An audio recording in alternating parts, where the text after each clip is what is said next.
अभी विगत दिनों उत्तर प्रदेश की बीडी कानून व्यवस्था पर मैंने प्रदेश में बढ़ती घटनाओं, सरकार की उदासीनता और सरकार कुंभकर्ण नींद सोने का आरोप लगाया था। उसके बावजूद योगी सरकार के कान पर जूं नहीं रहेंगी। ताबड़तोड़ आपराधिक घटनाएं दनादन हो रही हैं। अभी हरदोई मल्लावा के शिल्पी हत्याकांड का मामला सुलझा भी नहीं। निशा विश्वकर्मा गाजीपुर के अपराधियों द्वारा किए गए अपराध को सरकार स्वीकार करते हुए उनको आर्थिक सहायता भी दिया, लेकिन अपराधियों की गिरफ्तारी अभी तक नहीं हुई, जो बहुत ही दुर्भाग्यपूर्ण है। इसी के साथ ही साथ बिजनौर के प्रशांत सैनी के मुख्य अभियुक्त की गिरफ्तारी भी अभी तक नहीं हुई। इसके बाद हालात ये हैं कि घटनाएं हो जाती हैं, वो घटना होती है, लेकिन घटना के बाद सरकार की जिम्मेदारी होती है कि अपराधियों के खिलाफ कड़ी से कड़ी कार्रवाई हो।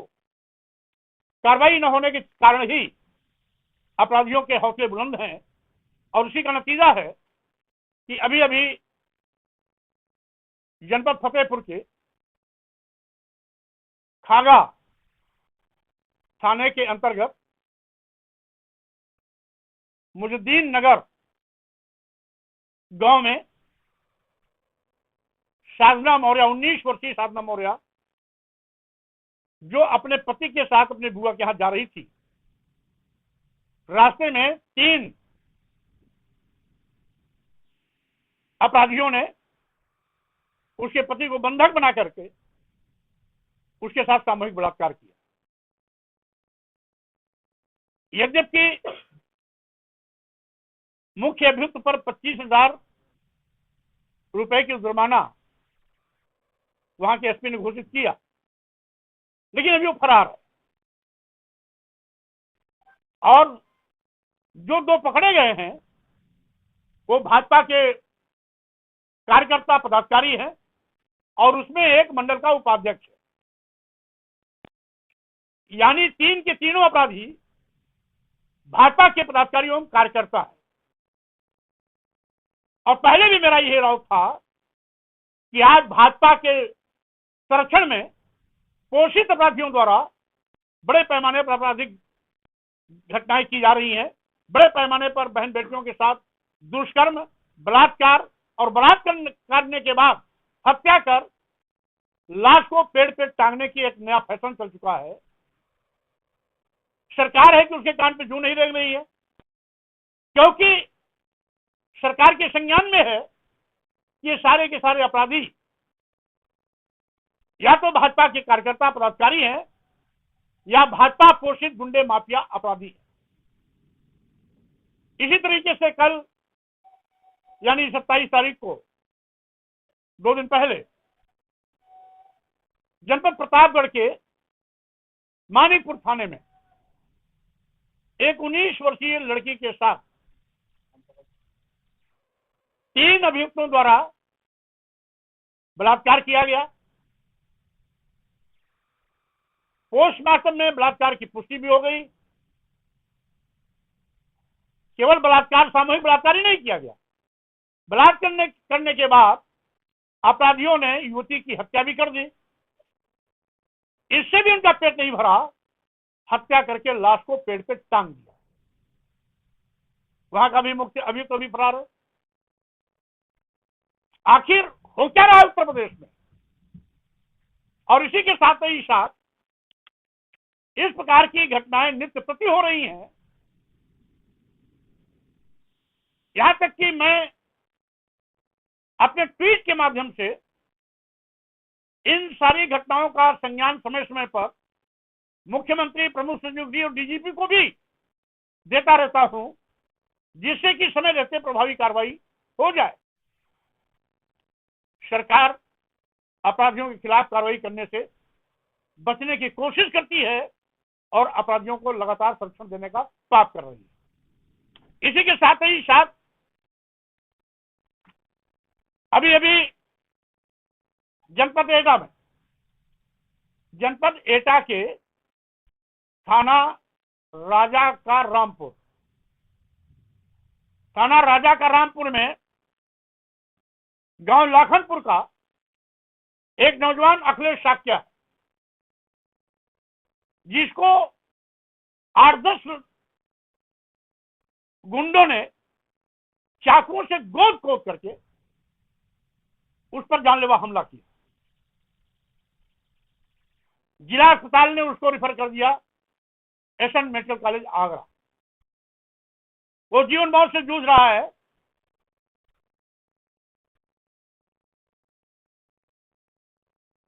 ऐसी गंभीर पोजीशन में है कि उसकी सांसें अब और तब चल रही हैं।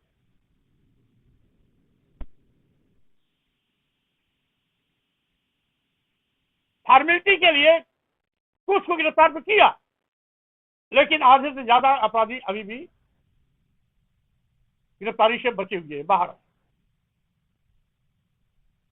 इसी प्रकार की एक घटना बुलंदशहर में होती है, जहां 3 एक ही परिवार के सैनी समाज के 3 नवयुवकों को गोली मार करके मौत के घाट उतार दिया।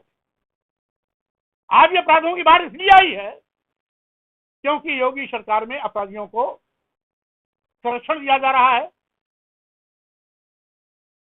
अन्यथा अगर पुलिस अपने पे आ जाए, कानून अपने पर काम करना शुरू कर दे, तो समुद्र में डूबने वाला भी अपराधी नहीं बच सकता।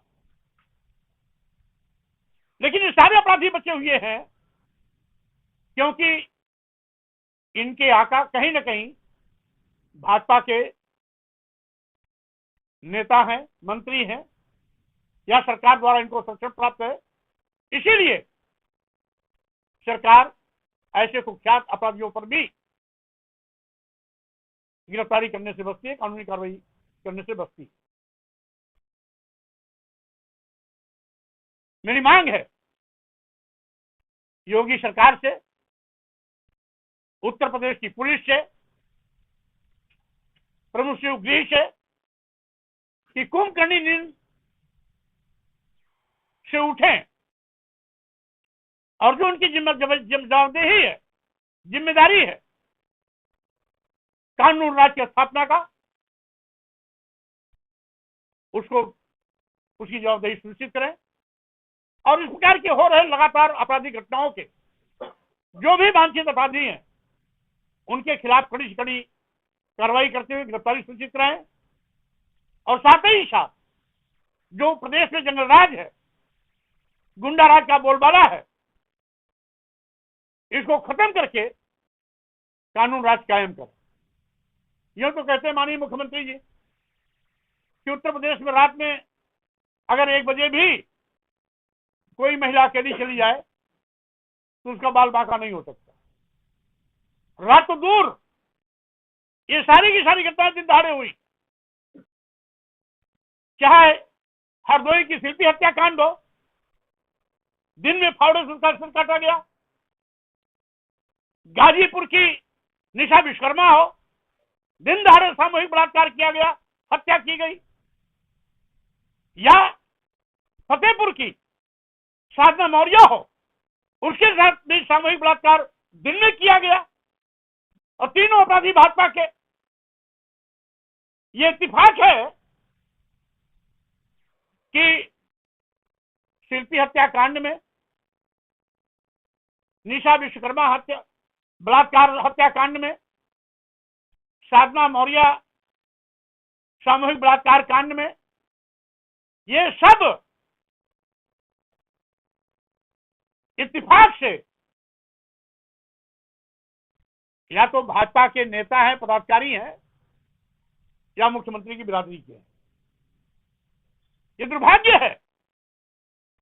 एससी ओबीसी के साथ ही इस प्रकार की घटनाएं क्यों हो रही? इन सारी घटनाओं के अपराधी कोई मुसलमान नहीं है। जो भाजपा सरकार चिल्लाती है हिंदू मुस्लिम हिंदू मुस्लिम हिंदू मुस्लिम की रट लगा करके जनता के आगे धूल झोंकने की कोशिश करती है, ये सारे के सारे एससी एसटी ओबीसी के लोग भी हिंदू हैं और इनको मानने वाले भी फॉरवर्ड हिंदू हैं। यानी 15% लोगों का कहर 85% लोगों पर बेतहाशा चल रहा है। ये हिंदू वर्सेस मुस्लिम नहीं है, ये हिंदू वर्सेस हिंदू है, ये forward versus schedule caste backward है, ये 15% बनाम 85 है। यानी फॉरवर्ड हिंदू आज एससी एसटी ओबीसी का जीना दूभर कर दिए हैं। कहीं मौत के घाट उतारे जा रहे हैं और कहीं बलात्कार दुराचार की शिकार बहनें बनाई जा रही हैं। बहुत ही दुर्भाग्यपूर्ण है। हिंदू की ठेकेदारी चलाने वाले लोग आज हिंदुओं के दुश्मन बन बैठे हैं और बदनाम मुसलमानों को करते हैं। मैं कहना चाहता हूं, योगी सरकार या भाजपा सरकार वो अपनी जवाबदेही से मुस्लिम का नाम लेकर के बच नहीं सकती है। आज उसको अपनी जवाबदेही सूचित करनी है। और ये सारी की सारी घटनाएं जिसको मैंने पिछली प्रेस में आज की प्रेस में रखा हूं, इन सारे घटनाओं के अपराधी सबके सब फॉरवर्ड हिंदू हैं। हो सकता है उसमें एक आध कोई एससी या ओबीसी का अपराधी हो, लेकिन 95% अपराधी या तो मुख्यमंत्री की बिरादरी के हैं या ब्राह्मण समाज के हैं।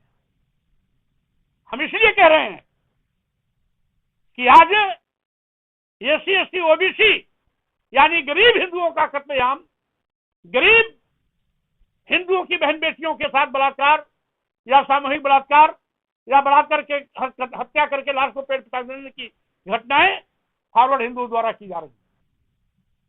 इसलिए मेरी चेतावनी है, अगर सरकार समय रहते अपराधियों के खिलाफ कड़ी से कड़ी कार्रवाई नहीं सुनिश्चित करती है तो बढ़े हुए अपराध को लेकर के जल्दी ही हम उत्तर प्रदेश में सरकार का घेराव करेंगे। विशाल धरना प्रदर्शन के माध्यम से इस सोती हुई कुंभकर्णी नींद से भाजपा सरकार को जगाने का काम करेंगे। आज मुख्य मकसद है, आप लोगों के माध्यम से मैं एससी एसटी ओबीसी के साथ हो रहे बड़े पैमाने पर हत्या, सामूहिक बलात्कार की घटनाओं को सरकार के संज्ञान में लाना चाहते हैं। प्रभावी कार्रवाई की उम्मीद करते हैं, अपेक्षा करते हैं। जाति, पार्टी और धर्म से ऊपर उठकर अपराधियों के खिलाफ कड़ी से कड़ी कार्रवाई सरकार सुनिश्चित करेगी। अन्यथा उत्तर प्रदेश में धरना प्रदर्शन करने के लिए अपनी जनता पार्टी मजबूर हो।